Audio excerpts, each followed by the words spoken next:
Carlo plonge un crayon dans la tête de Bob, l'éponge effaçant ainsi tous les souvenirs liés à sa personne. Il croyait enfin avoir trouvé la tranquillité, sans se douter que cette action aurait pu lui coûter la vie. Une nuit, alors que Carlo s'apprêtait à dormir, des bruits étranges proviennent soudain du rez-de-chaussée. En allant vérifier, c'était encore Bob l'éponge qui faisait du raffut. Il s'agissait apparemment d'une journée commémorative de leur amitié. Bob avait même préparé un album de souvenirs pour lui. Mais pour Carlo, ces beaux souvenirs lui donnaient la nausée. Au bord de la crise de nerfs, il eut une idée brillante.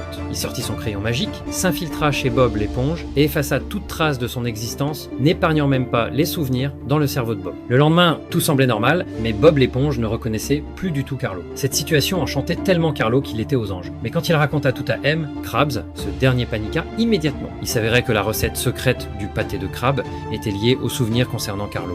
Pour sauver la formule secrète, Monsieur Krabs ordonna à Carlo de faire retrouver la mémoire à Bob. À contre-cœur, Carlo dut emmener Bob à la recherche de ses souvenirs perdus. Mais après tant d'années passées ensemble, la petite éponge ne savait plus quels souvenirs retrouver. Carlo fut contraint de rejouer toutes les expériences vécues ensemble. Être effrayé dans une poubelle, pourchassé par un ours marin, se déguiser avec des costumes hideux.